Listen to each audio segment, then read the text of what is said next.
Hello, everyone. My name is Dr. Yonit Arthur. I'm an audiologist and coach. You're on the Steady Coach. Today, we're going to be talking about why you have not recovered from chronic dizziness symptoms yet. And this is referring, of course, to neural circuit dizziness, which is the primary focus of my channel, as well as other neural circuit symptoms.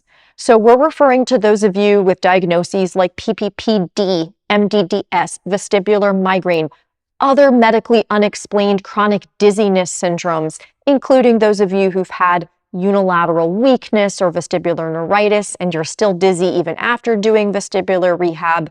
We're also in this video in particular talking to those of you with tinnitus and hyperacusis and other medically unexplained symptoms that fall into this broad category of neural circuit symptoms, meaning there's no good medical explanation for why you have them. Before we get started, welcome to my channel. If you are new, please be sure to hit the subscribe button below.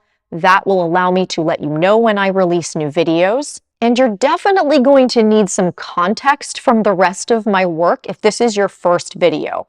So my suggestion is, if you are new to my channel, you may want to pause the video here and watch one of the introductory videos that I will link to in the video description below. I've got one for dizziness, one for tinnitus, and one for hyperacusis. You can also consider taking the free course, which organizes all the information on my channel and will make all of the stuff I'm about to talk about much clearer. You can sign up for the free course at any time, link in the video description below, or on my website, thesteadycoach.com/free-course. One of the frequently asked questions, especially among people who've ended up in my coaching group, is, Yonit, I've been doing the work, I've improved, why am I not fully recovered yet? Why am I not better? It's so easy from watching the recovery stories to get the impression that dizziness recovery is this very linear process, that it happens in a relatively brief period of time, and that everyone recovers in a few months. Now, many of you here on my channel are going to have exactly that experience. In fact, I would argue the majority of you probably will. So this video may not be fully applicable to you, although there are going to be some very useful questions that you can learn from this video to help accelerate your recovery. But this video goes out with love, particularly to those of you who have found this to be a more prolonged process than you would have hoped. So the way this video is going to work, I'm going to give you a series of 6 thought-provoking questions that you can use to hone in on where your areas of opportunity are. Where do you need to do maybe a little bit more work? Where might your nervous system still be getting the message that things are dangerous, that there is still a cause for alarm, that you still need to be stuck in this symptom cycle? Question number 1, do you just need to give yourself time? As we've already spoken about today, people get unrealistic expectations sometimes because when you see a success story that's an hour long, it's really easy to get the impression that the recovery was quick. It's sometimes quick, sometimes it's incredibly quick. I've seen people recover in weeks, but that's not always the case. And people have different amounts of stress that they're dealing with. They're dealing with different amounts of nervous system arousal, so nervous system sensitivity to danger. And that, if we're unraveling a lot of stuff that's been going on for a long time, and you had a really tough symptom, and your nervous system is really, really, really sensitive, it's going to just take a little bit longer to rewire your brain around that. So the follow-up question here, obviously, is usually, okay, Yonit, so how long am I supposed to wait? I know you want a timeline because neural circuit dizziness and tinnitus and hyperacusis and pain and all those other chronic symptoms you may have, they suck and you want them to go away as quickly as possible. And they are holding you back from the life that you want to live. I totally get that. At the same time, having the pressure on you to have a specific timeline really accelerates and adds fuel to this fear, anxiety, stress cycle that drives chronic symptoms. Realistically, I know you can't completely let go of a timeline, but the less focused you are on a timeline, the more smoothly it will go. And if you feel a lot of pressure about this, I would highly recommend you watch the video that I made about indicators that you're actually recovering. I have 14 different indicators in that video that you can use as ways of benchmarking your progress that have very little to do or nothing to do with symptoms themselves, which is exactly what you want in order to measure your progress because it takes the pressure off of you. That all being said, I will typically see people improve in the first couple of months. By improve, I don't necessarily mean function the way they want to function or live the way they want to live, but that lets us know we're moving in the right direction. So combined with some progress there and some of the other indicators I discussed in that other video, you're going to feel a lot less pressure to have a specific timeline. And that comes back to this question you can ask yourself, am I really putting too much pressure on myself in terms of the timeline? Question number 2, this one should be fairly obvious. How are you responding to symptoms when they happen? Realistically, we know that one of the most important components of chronic dizziness and other symptom recovery is feeling a little bit less fear and attention toward and focus on the symptoms. That's really a huge part of how we break that chronic symptom cycle. So be honest with yourself. When symptoms show up, has there been a shift in a positive direction? Reminding you that shift in a positive direction doesn't mean you like your symptoms. In fact, that never has to change. You can just hate them. But you might be able to move toward more like grudging neutrality versus pure hatred and disgust and complete hopelessness. So see realistically, honestly with yourself, have you started to move in the direction of a little more neutrality, a little more acceptance, a little bit less fear? And if you haven't, this is probably the most important thing that you need to work on. Now, how do you work on this? Well, there are direct tools like somatic tracking. I will link to another video in the video description. We're going to have a whole library down here in the video description, and that video will explain somatic tracking to you so you can choose the type of tracking that you want to use. But that is only one way to reduce the fear and anxiety you have about symptoms. Another way is just learning more about neural circuit symptoms. You can take the free course that I mentioned at the beginning of this video. You can read some of the recommended books that I recommend in the course, such as Unlearn Your Pain by Dr. Howard Schubiner or The Way Out by Alan Gordon. Another way is to connect with like-minded people who are also part of this neural circuit recovery community who believe, like you do, that this is something you can get better from. These are all things that can help decrease that fear and anxiety response you're having every time you have symptoms. You can also do things that have nothing to do with symptoms. I've talked frequently about the stress bucket. The way that your nervous system responds to perceived danger is influenced not just by the symptoms themselves, but by other things that are going on in your life. We're going to talk about that a little bit more in some of the next questions. But for the context of reducing fear and anxiety, if you are doing a little bit better at dealing with stressors in your life, if you're being a little kinder to yourself, putting a little less pressure on yourself, those things actually reduce fear as well. Question number 3, how are you treating yourself? What kind of relationship do you have with yourself? How do you respond when you have difficult, unpleasant, or negative emotions or experiences? Are you an escape artist who's constantly trying to only feel positive things and runs away from difficult or negative experiences? No one is perfect in this regard, but the more strategies someone uses to try to push away or not feel uncomfortable experiences or emotions, the more basically that person is giving him or herself the message that those things are dangerous. And since, again, this whole symptom cycle relies on your brain perceiving danger, you don't really want your brain perceiving yet more danger if you're trying to recover. So here's a little experiment you can do for yourself at the end of the day. Just look back at your day, see if there were any difficult or somewhat slightly stressful experiences that came up, and just ask yourself, what was my self-talk like? How did I treat myself? Did I allow myself to have my own human reaction, whatever that was?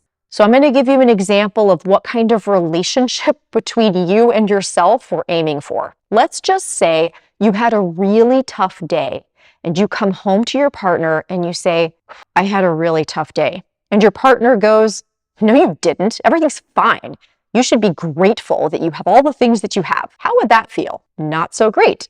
Why do you do it to yourself? When you have a tough experience, why do you respond by telling yourself that you don't? Okay, but along those same lines, if we go all the way in the other direction, what if you came home from your tough day, you said, I had a tough day, and then your spouse said, oh my gosh, you had the worst day, oh my gosh, and just started crying and just became completely overwhelmed and fell apart. That probably wouldn't be helpful either, would it? That's what happens when you just fall into your negative experiences, spiral, and become completely overwhelmed by them. So we're trying to find that middle ground where we can accept and allow our experiences, but still maintain just enough distance from them to see ourselves as the container of experiences, not just the experience itself. So the way this would look, I've described this in previous videos, is really just semantic. It's just the way you express it. Instead of saying to yourself, I'm completely powerless and hopeless, you could say something like,